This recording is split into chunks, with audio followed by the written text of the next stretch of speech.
Welcome to Red Light, Green Light, the podcast where you'll hear from industry leaders in science, technology, and innovation about the power of strategic storytelling. With decades of experience, our guests will share their own insights and real-world stories to help you avoid red light barriers and ignite green light solutions, from the Zoom room to the boardroom. In each episode, we'll corkscrew downward into the guests' personal experiences of challenge and success, highlighting strategies that turn complex ideas into clear, compelling storylines for stakeholders. Here is where expert minds share stories that shape the future. What's more, you'll walk away with tips to try immediately to drive the vision of innovation with your team. Here is where expert minds share stories that shape the future. What's more, you'll walk away with tips to try immediately that drive the vision of innovation with your team.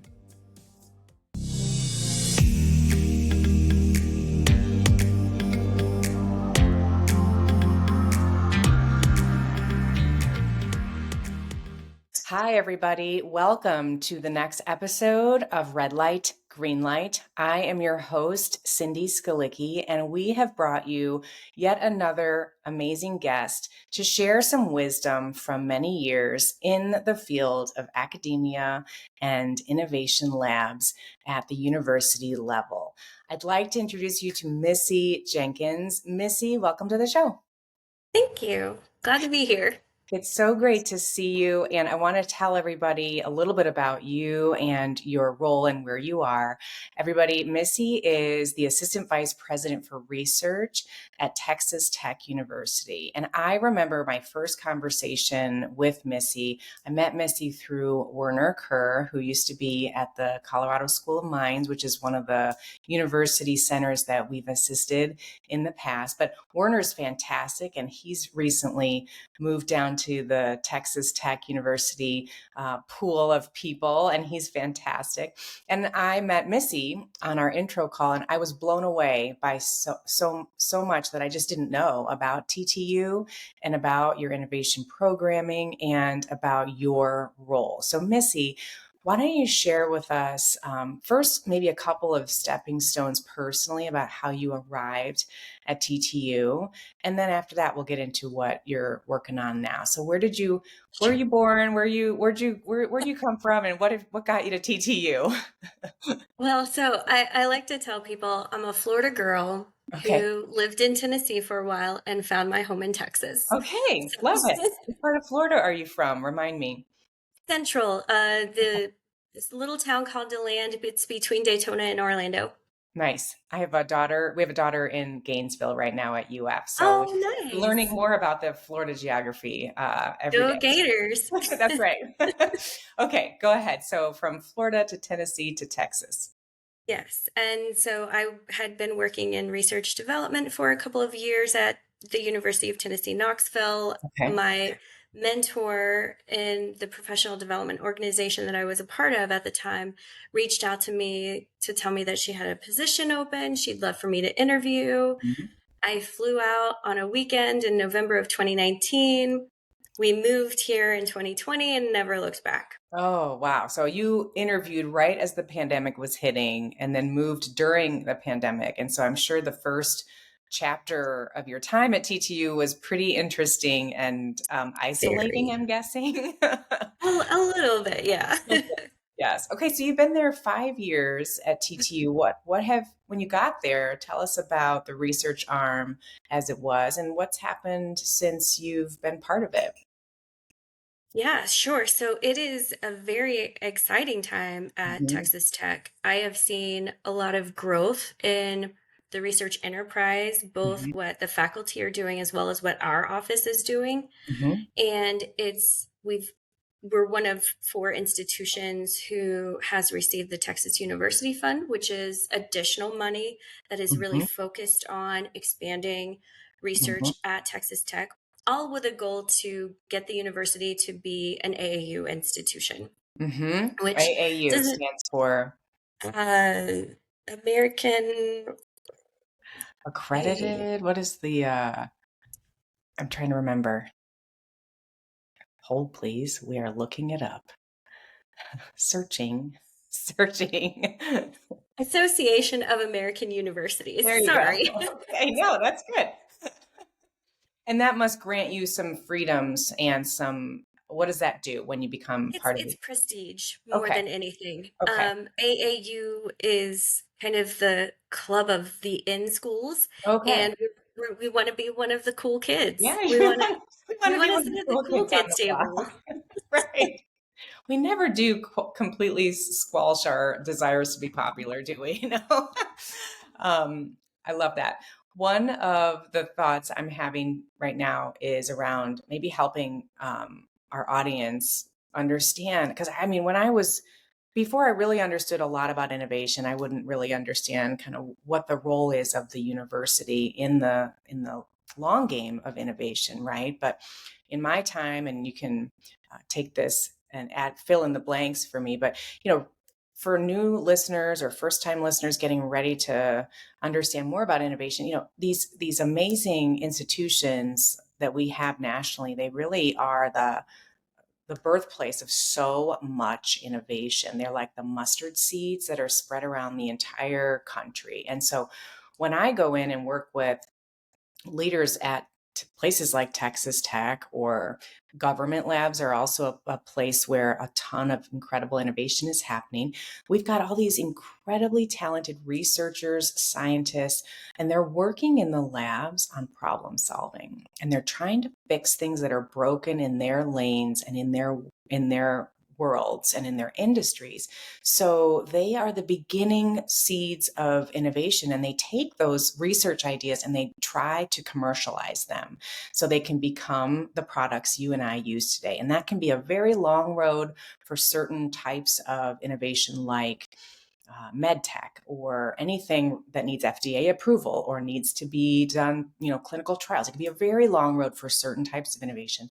And for others, it's faster, like software products or some things that are tangible, that you might actually touch and feel and purchase at a store.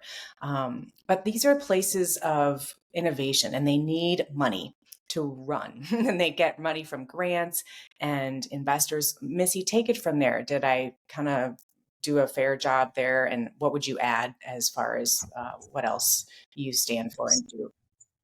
No, I think that was a really great description.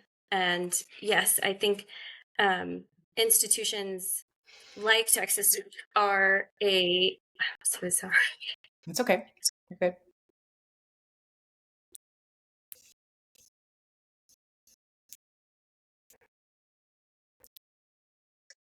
So sorry. Okay, you're good.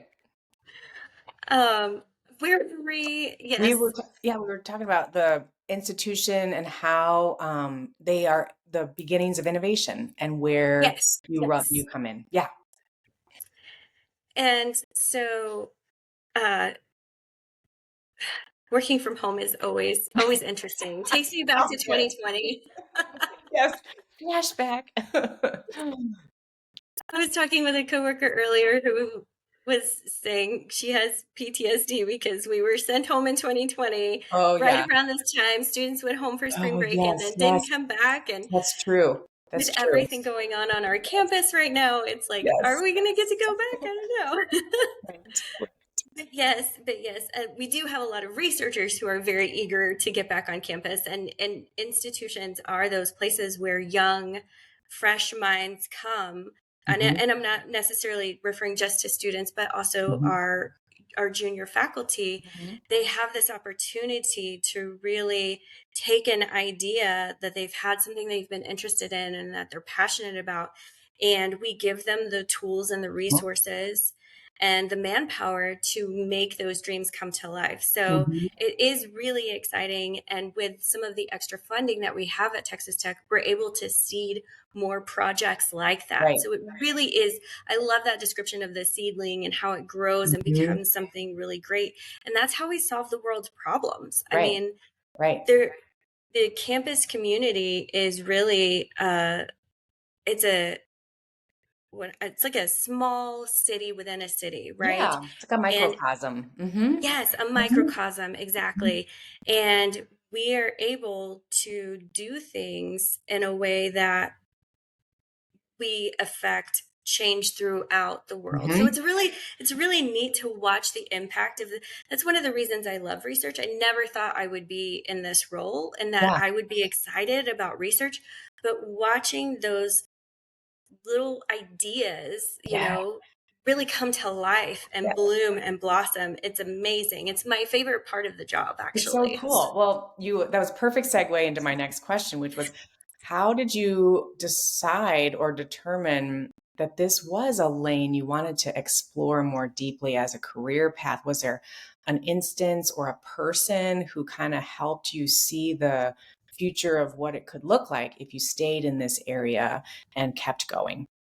Sure. I think of my mentor, who was my predecessor in this role previously, the person who got me to pick up and move to Texas.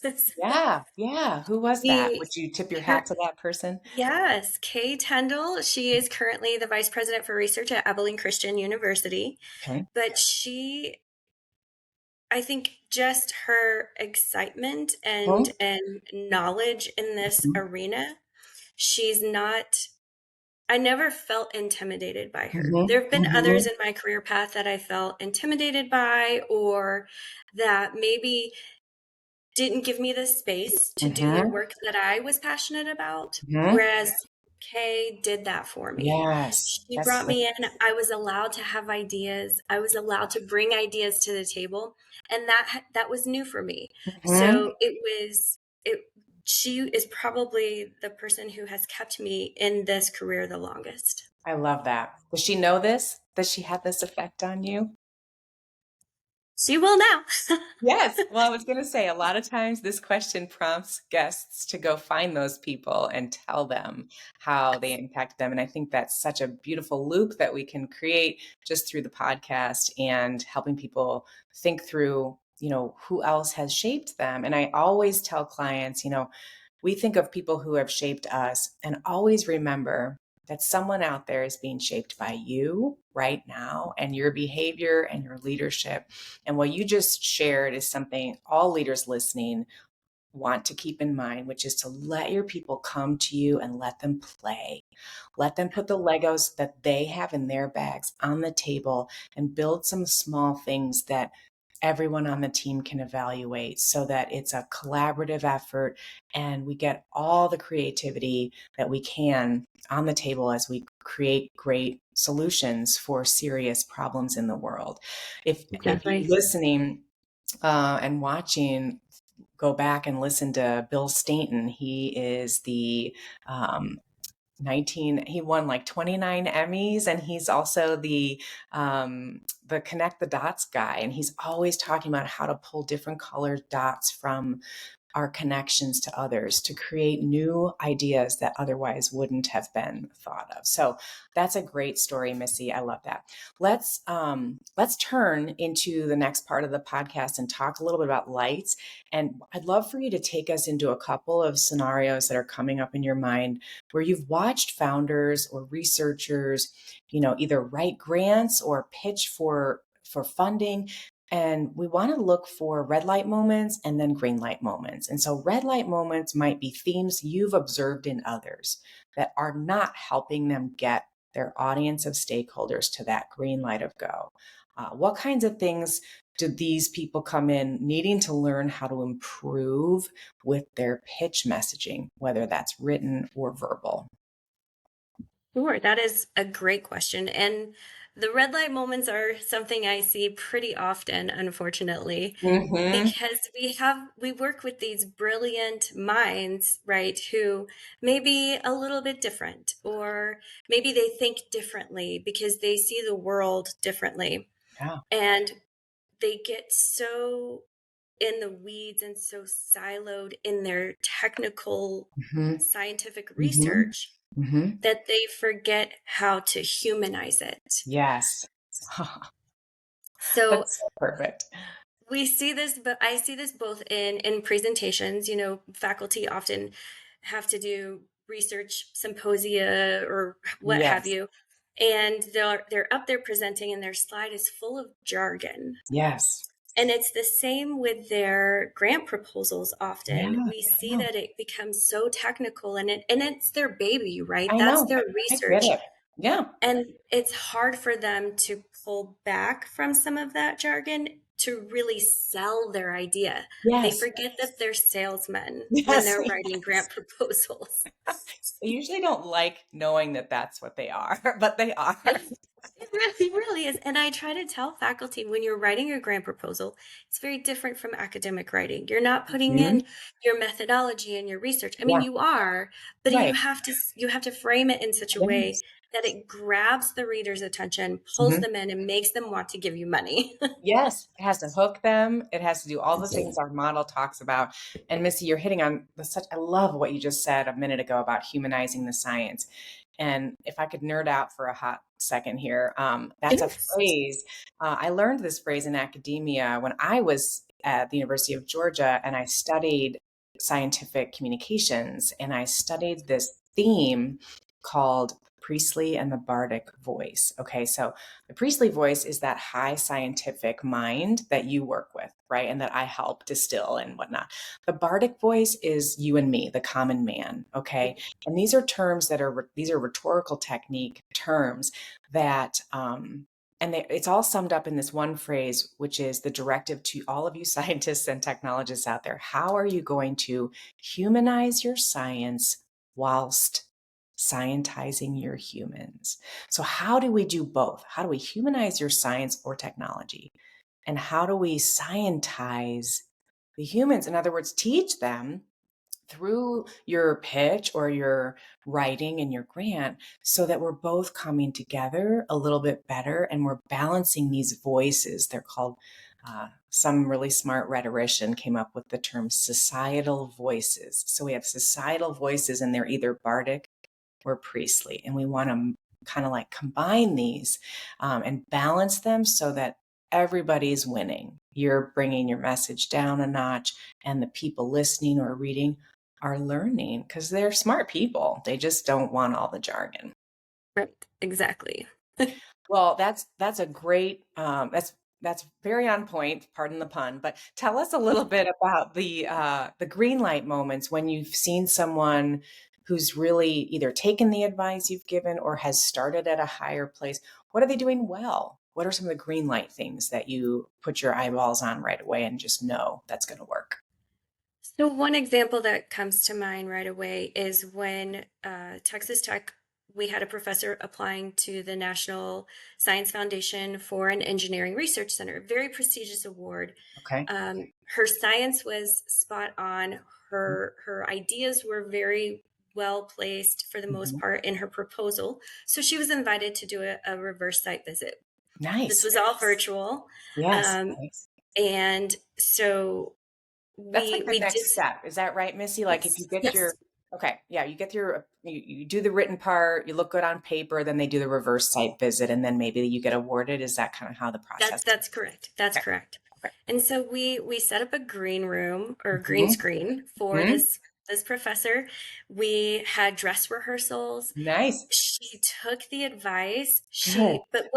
What I think really did it for the NSF reviewers was that she was she just exuded passion about Oh, her idea I love it. and really did a great job at saying how impactful the Mm, work would be. mm, And mm. her excitement just came across. Yes, It was just that's probably one of the highlights of a green light moment that I can share is I just love that.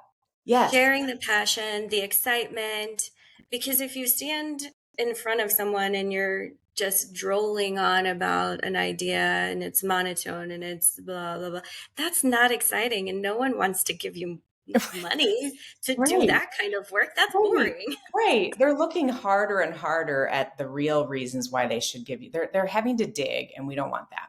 Yeah. Right, right. Missy, okay, I want to sit on this for 1 second because Sure. one of the things we want to help people do is identify. We talk a lot about identifying behaviors. When I'm in coaching clinics, it's like, great, this person had passion. Like deep passion for her idea. And you mentioned she was not monotone. So that's one of the behaviors I can easily identify. She had variance in her voice.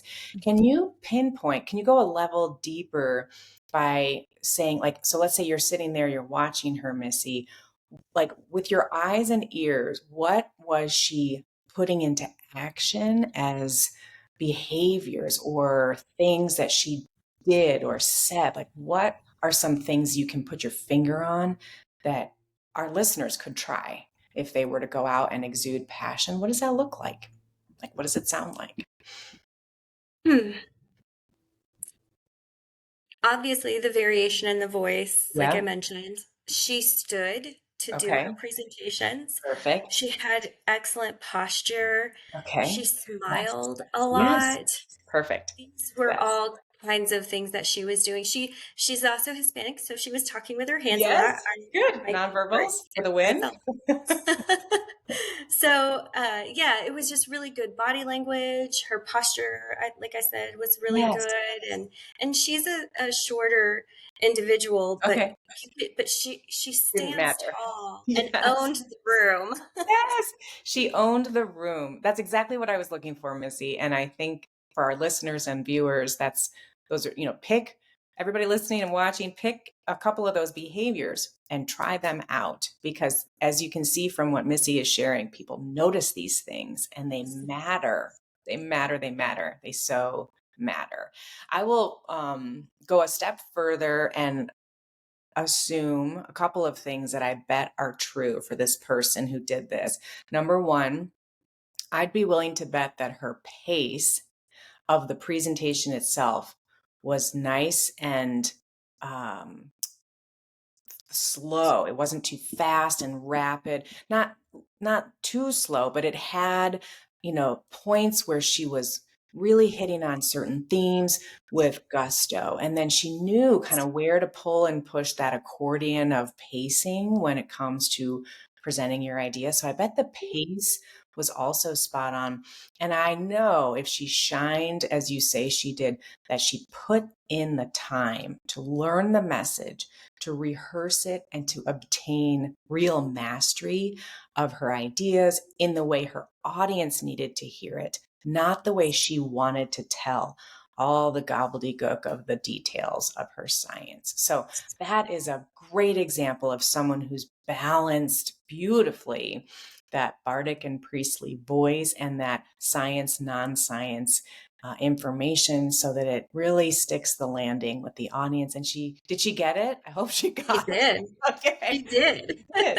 Yeah, that's fantastic. That's a perfect green light story. I love that. Thanks, Missy, for walking us through that. Tell us, as we wrap up, kind of what is happening with TTU or your viewpoint going forward in general with grant funding and some of the opportunities that are before you. What's going on for you and your people? Sure.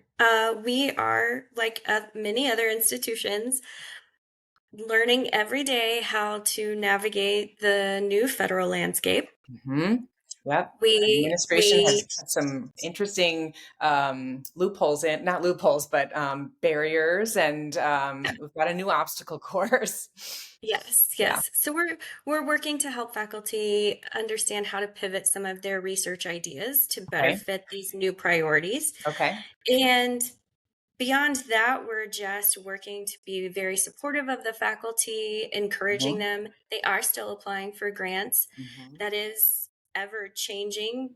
We Mm-hmm. often don't know which Yeah. opportunities will be there and which ones won't, but we're Mm-hmm. we're learning Mm-hmm. every day. Mm-hmm. And yeah, we're just That's trying great. to really hang in there. The Yeah. sentiment on campus is keep calm and carry on. Okay, I like it. I like it.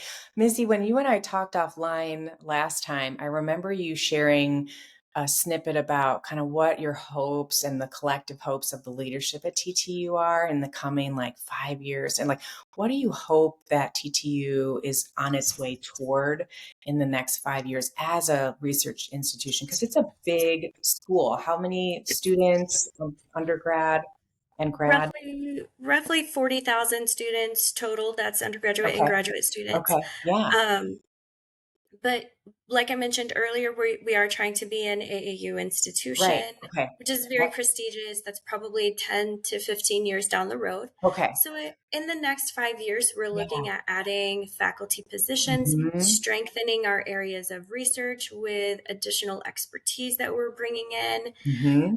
We're in the middle of a strategic plan right now, Okay. so we're hoping to have that set, and that will give us some guidance for the Yes, next it 5 years. should. Yes, for sure. Oh, that's exciting. That's really exciting.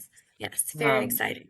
Missy, if any, before I get to my final fun question, is there any way specifically that people might reach out to you if they want to learn more about TTU or its processes, jobs, or posts that might be available? What would you like people to do to look for you? Just find me on email. Okay. Do you have that I'm at also on LinkedIn. Yep, LinkedIn, and there must be a listing of your email address at Texas There Tech. What's the is website for Texas Tech? Is it ttu.edu? ttu.edu. Yeah, Yes. okay. Super, super. And my email is very hard. It's missy.jenkins at Okay, ttu.edu. see, So there you go. Perfect. I love it. Well, Missy, one more question. Just you can pick from any of these that most resonates. We usually like to ask a little personal, like not personal, but like a question about you and your hobbies when you're not at work. So, do you have a favorite book that you've read recently you want to share with everybody? A podcast you love, besides ours, of course, and or like a place you've traveled, a hobby you love? What would you like to pick from those and just tell us something fun fact about yourself? Uh, I I try to exercise. I Hmm. don't know if that's a fun thing, but Hey, something I try to be diligent about. And yeah. then I love to watch TV. Okay. I'm really into the show called Severance on Apple Plus right Oh, now. oh, I have So not seen it. fun. Okay, A love little it. creepy, A little but creepy, interesting. but Yes. good storyline, good storytelling, good Yes. writing, Yes. maybe. Yes, Love that. definitely. And good acting. Yeah, that's great. I'm one of those people who can't really. I, I've I will like binge watch one show for like 8 months in a row. So like Chicago Fire was mine for a while, and then with my younger daughter, we watched the Downton Abbey series like all the way through. Years ago, I was like during the pandemic, it was Mad Men. I mean, so I pick one thing and I just kind of go deep on that. I guess that's what's happened since TV was when we were kids, it wasn't easy to do that. You couldn't just pull up a show and keep watching it. You'd have to come back every week, and you'd usually have 2 or 4 of us. So awesome. Okay, Severance, and love to exercise. And any trips planned for you coming up? Any kinds of travel plans in the future for you? Lots of travel, mostly for work. Headed Okay. down to San Antonio for the Okay. weekend. So that'll But be you fun. love Texas, you said. So what's I your do. I love what do you Texas. love the most about Texas? Oh my gosh, it's kind of like the group The Chicks. Mm, They have that song Wide Open Spaces. yes. It feels Yes. like wide open spaces here. Yes. Yes. I love the Dixie Chicks. That's fantastic. Good, Yes, good way to yes. close it up. Well, thank you for being part of our space here today about red lights and green lights. Everybody, this has been Missy Jenkins, and she is just fantastic in terms of her experience level, storytelling capacity for all the things when it comes to grant funding, university, innovation. And we're so happy to have you and your team and others like you and your team all around the United States helping innovation thrive. I believe you are some of the most important bolts on that engine of innovation that are out there. And so it's a pleasure to have met you and dug a little deeper into your storyline. Thanks for being with us today. Well, thanks for having me, Cindy. Yes, you're so welcome. Okay, everybody, that's a wrap for today. We'll be back again next week when we have a new guest for you with new storylines. And until then, get out there, go nail it, and see what you can do to bring somebody in your stakeholder audience from the red light of risk to the green light of go. Bye bye, everybody.